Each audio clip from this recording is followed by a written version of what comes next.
మహాగణాధిపతయే నమః. ఓం గురుభ్యో నమః. ఓం శ్రీమాత్రే నమః. పరమేశ్వర స్వరూపమైనటువంటి జ్యోతిష, వాస్తు మరియు ఇతర అనేకమైనటువంటి శాస్త్రములను మనకు అందించినటువంటి మహర్షులకి నమస్కారం. హయగ్రీవ హయగ్రీవ హయగ్రీవేతి యో వదేత్తస్య నిస్సరతే వాణి జనుకన్యా ప్రవాహవత్. అరుణాం కరుణాతరంగితాక్షీం ధృతపాశాంకుశపుష్పబాణచాపాం అనిమాదిభిరావృతాం మయూకైః అహమిత్యేవ విభావయే భవానీం. శ్రీమాత్రే నమః.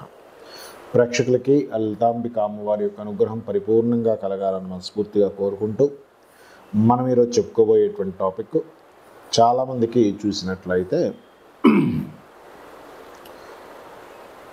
జాతచక్ర రీత్యా వాళ్ళకి ఉద్యోగ సమస్య ఉన్నా, లేదా ధన సమస్య ఉన్నా, లేదంటే సంతానం కావచ్చు, వివాహం కావచ్చు, ఇలా అనేకమైనటువంటి సమస్యలు ఉన్నప్పుడు వాళ్ళు ఏదైనా ఆలయాలకు వెళ్ళడం కానీ, ఇంట్లో ఏదైనా పూజ చేయించుకోవడం కానీ, నిత్య దేవతారాధన ఇట్లాంటివి చేస్తూ ఉంటారు. అందులో 90% వాళ్ళకి పనులు జరుగుతాయి. ఒక 5 to 10% వాళ్ళకి ఎందుకో చేసిన ఫలితం రాదు. మరి ఎందుకు రావట్లేదు అనేటువంటిది అర్థం కాదు. ఎందుకు అంటే ఒక్కొక్కసారి వాళ్ళకి వాళ్ళ యొక్క జాతక చక్రంలో ఏదైతే మీ యొక్క హెల్త్ ఇష్యూస్ని కావచ్చు, మీ వివాహంకి సంబంధించిన ఏదైనా సంకల్పం నెరవేరేటువంటిది యాక్టివేషన్ అవ్వదు. అంటే ఎలా అంటే చిన్న ఎగ్జాంపుల్ చెప్తాను చూడండి. ఇప్పుడు మనకి ఒక 10 స్విచ్లు ఉన్నాయి. అందులో ఒక స్విచ్ మాత్రం వేస్తేనే లైట్ వెలుగుతుంది. మనం ఏం చేస్తాం, ఒక 5-6 స్విచ్లు ట్రై చేసి వెలగట్లేదని వదిలేస్తాం. అన్ని స్విచ్లు వేయం. ఒక్కోసారి అన్ని స్విచ్లు వేయగా ఒక స్విచ్ దగ్గర మాత్రం లైట్ వెలుగుతుంది. ఏంటి అంటే ఆ లైట్ ఈ స్విచ్తో కనెక్టివిటీ ఉంది. అలాగే మీకు లగ్నరీత్యా అంటే మేషలగ్నం అయితే మేషలగ్నం, మేష రాశి అయితే మేష రాశి అనుకుందాం. మేషం కావచ్చు, వృషభం కావచ్చు, మిథునం కావచ్చు. ఈ రకంగా మీ లగ్నరీత్యా లేదా రాశిరీత్యా అసలు ఏం చేసుకోవాలి ఒకటి. రెండవది, మీరు ఇప్పుడున్న గ్రహస్థితి రాహు మీన రాశిలో సంచరించేటప్పుడు ప్రధానంగా పితృదేవత సంబంధంగా ఏం చేసుకోవాలి అనేటువంటిది, మరియు మీ యొక్క దినచర్యల్లో ఎటువంటి మార్పులు చేసుకుంటే మీకు తొందరగా ఆ యొక్క దేవతా అనుగ్రహం కలుగుతుంది, మీరు అనుకున్న సంకల్పం నెరవేరుతుంది అనే విషయాన్ని ఇప్పుడు మనం తెలుసుకుందాం. ఒక్కొక్క రాశి రీత్యా, ఒక్కొక్క లగ్న రీత్యా. ముందుగా మేష లగ్నము లేదా మేష రాశి. లగ్నం కనుక తెలిస్తే లగ్నం నుంచే చూసుకోండి. రాశి జోలికి వెళ్ళాల్సిన పని లేదు. లేదంటే రాశి తెలుసు మాకు, లగ్నం తెలియదు అనుకుంటే రాశి నుంచి చూసుకోండి. అందులో మేషంలో కూడా అశ్విని, భరణి, కృత్తిక ఒకటో పాదం ఉంటాయి. అశ్విని వారు వాళ్ళ లైఫ్లో ముందు గణపతి ఆరాధన లేదా అశ్విని దేవతల ఆరాధనతో ప్రారంభిస్తే చాలా బాగుంటుంది. భరణి నక్షత్రం వాళ్ళు యముణ్ణి తలుచుకోవాలి ఒకసారి. అదేవిధంగా అమ్మవారిని తలుచుకొని వాళ్ళ దినచర్యని ప్రారంభించండి. కృత్తిక ఒకటో పాదం వారు ఖచ్చితంగా అందరూ చేసుకోవాలి సూర్య నమస్కారాలు, కానీ వీళ్ళు ఖచ్చితంగా కృత్తిక నక్షత్రం వల్ల అగ్ని ఆరాధన మరియు ఆ యొక్క సూర్యభగవానుడి యొక్క ఆరాధన చేసుకుని ప్రారంభించినట్లయితే లైఫ్ అనేటువంటిది మీ మైండ్లో ఏదైతే ఆలోచన విధానంగా మానసికంగా స్ట్రాంగ్ అవుతారు. ఫస్ట్ ఎప్పుడు కూడా గుర్తుపెట్టుకోండి, మనం ఏదైనా ఒక పని సాధించాలి, మన సంకల్పం ఏదైనా నెరవేరాలంటే ముందు మనం స్ట్రాంగ్గా ఉండాలి. అది ఇక ఈ 3 నక్షత్రాల వారికి లేదా మేషలగ్న వారు, మేషరాశి వారికి అందరూ చేయవలసింది ఏమిటంటే సూర్య ఆరాధన. మీరు కనుక సూర్య ఆరాధన చేస్తే మీరు ఇప్పుడు ఏదైతే బాధపడుతున్నారో, ఏమండి మాకు ఫలానా రుణము, రోగము, శత్రుత్వాలు, ఇలా రకరకాల ఇబ్బందులు వస్తున్నాయి కదా అని అనుకునేటువంటి వారికి మీకు సూర్య ఆరాధన బ్రహ్మాండంగా పనిచేస్తుంది. మరి దీంతో పాటు ఇంకొకటి ఏం చేయాలి అని చెప్పి చూసుకున్నట్లయితే సూర్యుల్లోనే కూష్మాండ అమ్మవారు ఉంటుందని చెప్పి మనం నవరాత్రుల్లో సందర్భంలో చెప్పుకున్నాం. కూష్మాండ అమ్మవారు సూర్యభగవానుడిలో ఉంటుంది. సూర్యభగవాను చూస్తూ ఓం కూష్మాండాదేవి అయి నమః అని చెప్పి నమస్కరించుకుంటూ, లేదా మీ ఇష్టదైవం సహజంగా ఆదివారానికి సూర్యుడిగా చెప్తూ, ఆదివారానికి సూర్యుడితో పాటు శివుణ్ణి కూడా చెప్తూ ఉంటారు. శివుని యొక్క ఆరాధన ఆ రకంగా ఓం నమ శివాయ అనేటువంటి మంత్రాన్ని, లేదా ఓం నమో నారాయణాయ అనేటువంటి మంత్రాన్ని, లేదండి నేను అమ్మవారి భక్తి ఉందండి, నాకు అమ్మవారి అంటే బాగా ఇష్టము అనుకున్న ఓం శ్రీమాత్రే నమః అనే మంత్రాన్ని కనుక సూర్యుడిని చూస్తూ ప్రత్యేకంగా మీరు గనక నిత్యము 10 నిమిషాలు చేసుకున్నా మీ యొక్క పూర్వజన్మ కర్మ తగ్గుతుంది.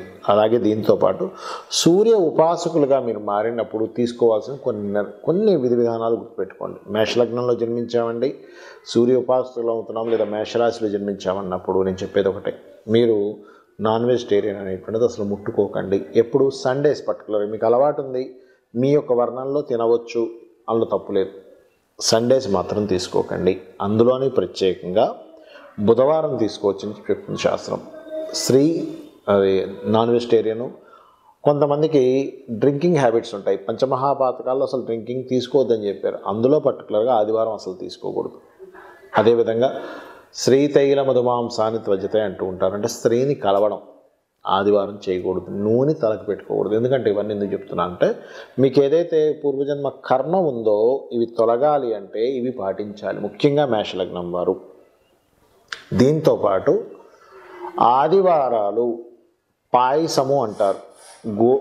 సగ్గుబియ్యతో చేసినటువంటి పాయసం కానీ, గోధుమ రవ్వతో చేసినటువంటి తీపి పదార్థాన్ని కానీ సూర్యభగవానుడికి పెట్టండి. అదేవిధంగా గోధుమ రవ్వ తీసుకొని దగ్గరలో ఉన్న గోశాలకు వెళ్ళి అక్కడ మీరు ఏం చేస్తారంటే చక్కగా గోధుమ రవ్వను గోవుకు తినిపించండి. ఎందుకంటే మేషలగ్నం అంటేనే బయటికి కఠినంగా కనబడ్డ లోపల చాలా సున్నితమైనటువంటి మనస్తత్వం ఉంటుంది. ఈ పంచమాధిపతి అయినటువంటి రవి ఎప్పుడైతే యాక్టివేట్ అవుతాడో అప్పుడు బాగుంటుంది. అదేవిధంగా పంచమంలో అంటే మీకు రవి రాసుల్లో, సూర్యభగవానుడి యొక్క రాసుల్లో పంచమంలో ఏదైనా గ్రహం ఉంటే ఆ గ్రహానికి కూడా చేసుకోండి. అంటే ఉదాహరణకి రవి ఉన్నాడు, డైరెక్ట్ రవే ఉన్నాడు, సూర్యభగవానుడికి చేసుకో. చంద్రుడు ఉన్నాడు, అప్పుడు చంద్రుడికి, అంటే చంద్రగ్రహం దగ్గర దీపారాధన చేయడం. కుజుడు ఉన్నాడు, కుజగ్రహం దగ్గర దీపారాధన చేయడం. ఏ గ్రహం ఉంటే ఆ గ్రహ దీపారాధన.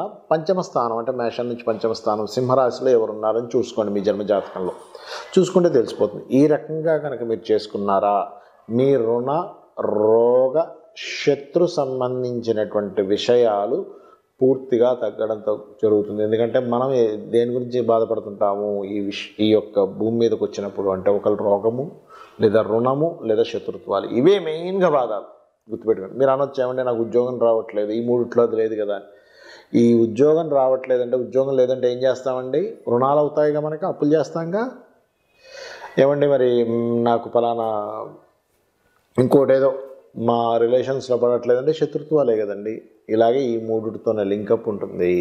కాబట్టి మీరు ఖచ్చితంగా ఇవి పాటించండి. మీ యొక్క ఎనర్జీ ఏదైతే ఉందో, పుణ్యం ఏదైతే ఉందో అది ఓపెన్ అవుతుంది దీని ద్వారా. అయితే ఇప్పుడు నేను చెప్పినటువంటిది ఏదైతే ఉందో ఇవి కొన్ని నిర్దిష్టమైనటువంటి కొన్ని విధి విధానాలు పెట్టుకొని ఉపాసన చేయాలి. ఏమిటది అంటే, ఒకటి పాయింట్ నెంబర్ 1, మీ యొక్క ఉపాసన ఏదైతే ఉందో రెగ్యులర్గా చేయండి. గుర్తుపెట్టుకోండి, రోజు చేయాలి ఒకటి. రెండవది, రోజు చేస్తూ కూడా ఎక్కడా కూడా మనం ఒక 10 నిమిషాలు, 20 నిమిషాలు, అరగంట పూజ చేసాం, మిగతా సమయం అంతా మనం ఆలోచిస్తుంటారంటే మనం అంటే ఇన్ సెన్స్ ఎందుకు ఫలితాలు రావట్లేదు అనే దీని మీద మనం మాట్లాడుకుంటున్నాం. కాబట్టి నేను ఇది చేస్తున్నాను, వస్తుందో రాదో, రాదేమో, రాకపోతే ఏం చేయాలి, ఒకవేళ దీంతో రాకపోతే ఇంకోది ఏదైనా చేయాలా అని దీని మీద ఉంటారు.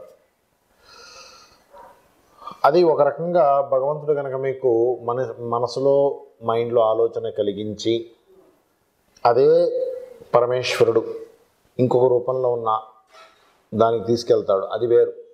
అది మీకు యాదృచ్ఛికంగా జరిగిపోతుంది. అది అలాంటప్పుడు మీరు మీ ప్రమేయం లేకుండా జరిగేవి కొన్ని ఉంటాయి.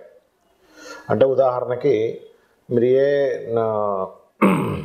శివాలయానికో వెళ్తున్నారు, ఒక పని అవ్వాలనుకుంటున్నారు, కొంచెం ఎక్కువ ముందుకు వెనక్కి అవుతున్నారు. అనుకోకుండా ఒకరోజు ఒక కళ వస్తుంది. ఉదాహరణకి నరసింహస్వామి ఆలయానికి వెళ్ళినట్టుగా. అంటే ఏంటి, భగవంతుడు నీకు ఈ ఎనర్జీ కావాలి, ఈ ఎనర్జీ ఉంటే నువ్వు సక్సెస్ అవుతావని చూపించడం జరుగుతుంది. అలాంటప్పుడు మీరు అదే ఈశ్వరుడు నరసింహస్వామి అవతారంలో ఉన్నాడు అని చెప్పి భావించి ఆ ఆలయానికి వెళ్ళడం వల్ల కూడా మీకు పని జరుగుతుంటుంది. ఒక్కోసారి గుర్తుపెట్టుకోండి. అయితే ఒకటే ఈశ్వరుడు అన్ని రూపాల్లో ఉన్నాడనే స్పృహతో చేయాలి, గుర్తుపెట్టుకోండి. ఇంకోటి ఏంటంటే, శుచి, శుభ్రత, కొన్ని శౌచము అంటారు, కొన్ని శౌచ సంబంధించినవి పాటించాలి. ఎందుకంటే మనం ఏదైనా ఒక ప్రయాణం చేస్తున్నాం, ఉదాహరణకి 1 కిలోమీటర్ ముందుకు వెళ్ళాం, మళ్ళీ కిలోమీటర్ వెనక్కి వచ్చాం. మళ్ళీ ముందుకెళ్ళాం, మళ్ళీ వెనక్కి వస్తున్నాం. ఎప్పుడు చేరుకుంటామని మనం గమ్యాన్ని? 2 అడుగులు ముందుకేసి 2 అడుగులు వెనక్కేస్తే మనం ఒక రూమ్ దాటలేం, అంటే ఒక కొంత డిస్టెన్స్ మనం దాటలేం. అలాగే ఏమవుతుందంటే చాలామంది చేసే మిస్టేక్ కంటిన్యూస్గా చేయకపోవడం ఒక ఎత్తు అయితే, రెండవది ఈ పాటించాల్సిన నియమ నిబంధనలు పాటించకపోవడం వల్ల కూడా ఇబ్బంది వస్తుంది. ఎటువంటి నియమ నిబంధనలు ఎటువంటివి అంటే, ఇంట్లో స్త్రీలు బయట చేరినప్పుడు ఇంట్లో వంటగదికి ఇట్లాంటి వాటికి దూరంగా పెట్టి ఇంట్లో పురుషుడు చేయాలి. ఇది పాటించట్లేదు చాలామంది. దీనివల్ల కూడా మీరు చేసే పూజలు ఫలించట్లేదు ఒకటి. రెండవది, చాలామంది టాయిలెట్ పోసిన తర్వాత కూడా కాళ్ళు కడుక్కోకుండా తిరుగుతుంటారు. అది చాలా పెద్ద మిస్టేక్ అండి, చాలామందికి తెలియదు ఆ విషయం. అదేంటండి, దానివల్ల కూడా ఇబ్బంది ఉంటుందా అంటే, అశౌచము అంటారు దాన్ని శాస్త్రంలో. అదేంటి, దానివల్ల మీ యొక్క పుణ్యం ఏదైతే ఉందో, మీరు పూజ చేసినటువంటి పుణ్యం ఏదైతే ఉందో అది తగ్గిపోతుంది, గుర్తుపెట్టుకోండి. ఆ ఫలితం రావాల్సింది తగ్గిపోతుంది. మూడోది ఏంటంటే, ఒక పూజ చేసినప్పుడు, పూజ అంటే పూర్వజన్మ వైభవాన్ని ఏ కర్మ అయితే జనింపజేయుచుందో దాని పేరు పూజ. ఒక పూజ చేసినప్పుడు కేవలం పూజ గదిలో ఉన్నప్పుడు చాలామంది మేజర్ మిస్టేక్, పూజ గదిలో కూర్చుంటారు, పెద్ద పెద్ద కేకలేస్తుంటారు వాళ్ళ మీద వీళ్ళ మీద, ఏమైంది అదేమైంది ఇదేమైంది తొందర తీసుకురాను, అలా కేకలేసే చేసే పూజ ఫలితం రాకపోగా ఇంకా ఇబ్బందిని తెచ్చిపెడుతుంది. మరొకటి ఏంటంటే, మీకు ఏదైనా ఒక మంత్రం తీసుకున్నారు, ఏదైనా ఒక సాధన చేస్తున్నారు, ఫలితం దగ్గర దాకా వచ్చి వెనక్కి అవుతుంది అంటే, దగ్గర దాకా తీసుకెళ్ళగలిగింది ఆ మంత్రం, అక్కడ వరకు ఆగుతుంది అంటే ఇంకా దానికి ఎనర్జీ కావాలని మీరు అర్థం చేసుకొని, ఏదైనా ఒక మంత్రాన్ని మీరు ఉదాహరణకు 20 నిమిషాలు 30 నిమిషాలు చదువుతున్నారు అనుకుందాం, ఏ గురువుల దగ్గర పొందినటువంటిది, దాన్ని మీరు ఇంకొంచెం డోస్ పెంచాలని అర్థము. అంటే దగ్గర దాకా వెళ్తుందండి, కానీ అక్కడి నుంచి మరలా ఇంకొంచెం ముందుకు వెళ్ళట్లేదు, కదలట్లేదు అంటూ ఉంటారు. అంటే ఒక కస్టమర్ వస్తున్నాడు, ఒక రియల్ ఎస్టేట్ వ్యాపారి ఉన్నాడు అనుకుందాం, కస్టమరు కొత్త పరిచయాలు అవుతున్నాయి, సైట్ విజిటింగ్ జరుగుతుంది, ఇంకేముంది అన్ని డీటెయిల్స్ తీసుకుంటున్నాడు, ఆఖరికి అడ్వాన్స్ ఇచ్చే స్టేజ్ వరకు వచ్చేసి ఇదిగో ఇప్పుడు వచ్చి తీసుకోండి అంటున్నాడు, ఇదిగో పేటీఎం చేసేస్తున్నా అంటున్నారు, కానీ ఆఖరి సెకండ్లో తారుమారైపోతున్నాయి. లేకపోతే మమ్మల్ని అక్కడికి రమ్మన్నాడు, తీరా వెళ్ళిన తర్వాత ఆఖరి సెకండ్లో ఇది అవుతుందండి. అంటే దాని అర్థం ఏమిటంటే, మీరు చేసేటువంటి సాధన అక్కడ వరకు వెళ్ళి ఆగేటువంటి సాధనే ఉంది. అంటే ఎలా అంటే, చిన్న ఉదాహరణ చెప్తాను చూడండి. ఒక 100 కిలోమీటర్లు వెళ్ళాలి, కిలోమీటర్కి 10 కిలోమీటర్ లీటర్కి 10 కిలోమీటర్లు ఇస్తుంది పెట్రోల్.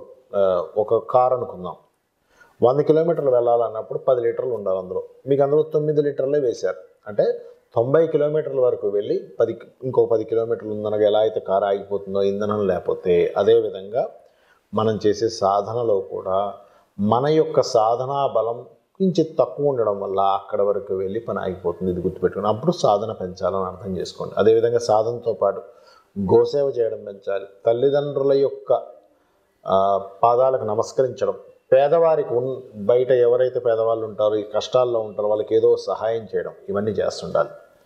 అలాగే మరొక విషయం ఏంటంటే, ఇక్కడ గమనించండి, వీటితో పాటు పర్టికులర్గా చూసుకోండి, ఎప్పుడైనా సరే గుర్తుపెట్టుకోండి, పితృదేవతలు అంటారు. పితృదేవత ఆరాధన చాలా ముఖ్యం. అందులోనే ఇప్పుడు మీనరాశిలో రాహు యొక్క సంచారం, అంటే గురు రాశిలో రాహు యొక్క సంచారం మరింత ఎక్కువగా చేయాలి. ఈ మీనరాశిలో రాహు ఉన్నప్పుడు ముఖ్యంగా పితృదేవత ఆరాధన, దుర్గా ఆరాధన మీరు ఎంత చేస్తే, మీరు చేసే పూజకి పితృదేవత ఆరాధన కనుక కనెక్ట్ అవ్వకపోతే కూడా పనులవు. ఎలా అయితే మనకు చూడండి, నెగిటివ్ పాజిటివ్ ఇవి ఉంటాయి, ఏది మన కరెంట్ ఫ్లో అవ్వాలంటే కూడా నెగిటివ్ ఫేస్ పాజిటివ్ ఫేస్ అంటారు. ఆ రెండు కనెక్ట్ అయితేనే మనకు పవర్ ఎలా అయితే వస్తుందో, బల్బ్ ఎలా అయితే వెలుగుతుందో, ఒక ఎలక్ట్రానిక్ వస్తువు ఎలా అయితే యాక్టివేట్ అవుతుందో, అదేవిధంగా అది ఎలా పనిచేస్తుందో మన లైఫ్లో కూడా దేవత పితృదేవత ఇద్దరు అనుగ్రహం ఉండాలి. అప్పుడే మన లైఫ్స్ అద్భుతంగా ఉంటాయి. కాబట్టి ఇది మీరు తెలుసుకొని చేస్తారని చెప్పి మనస్ఫూర్తిగా కోరుకుంటూ, ఇంకొక విషయం చెప్పి నేను మీకు ముగిస్తాను. ఇందులో చాలామందికి రాశి కానీ నక్షత్రం కానీ లగ్నం కానీ తెలియదు. అలాంటి వారు చేయవలసింది ఏమిటి అంటే, నిత్యము సూర్య నమస్కారాలు చేసుకోండి. రెండవది ఏమిటి అంటే, నిత్యము అమావాస్య సమయంలో, అంటే ఏమీ తెలియదండి కానీ నా జీవితం బాగుపడాలి అనుకునేటువంటి వారి కోసం సూర్య నమస్కారాలు అమావాస్య సమయంలో ప్రత్యేకంగా మీరు మన స్వయం పాకం ఇవ్వడం, అంటే బియ్యము 2 రకాల కూరగాయలు, 2 రకాల పప్పులు, చింతపండు, ఉప్పు ఇటువంటి పదార్థాలు ఇవ్వడము. మరియు మూడవది ఏమిటంటే నిత్యము గోసేవ చేసుకోవడం చేయండి. విష్ణు లలితా సహస్రనామాలు వినండి. ఉదయం నిద్ర లేచిన వెంటనే గణపతిని, స్కందుడిని దర్శించుకోండి. చూసి మీ లైఫ్, మీ గ్రహస్థితి ఎలా ఉన్నా, ఏది ఎలా ఉన్నా, ఎటువంటి వాస్తు ఇంట్లో ఉంటున్నా, అంటే ఒక్కోసారి వాస్తు బాగోపోయినా ఉండాల్సిన పరిస్థితులు వస్తాయి. ఒక్కోసారి అక్కడి నుంచి బయటపడలేరు, ఒక మంచి ఇంట్లోకి వెళ్దాం అంటే వెళ్ళలేరు. అలా ఉన్నా కూడా మిమ్మల్ని ఖచ్చితంగా ఆ యొక్క అమ్మవారు, ఆ యొక్క భగవత్ స్వరూపం శక్తి ఏదైతుందో మిమ్మల్ని బయటపడేస్తుంది. శ్రీమాత్రే నమః.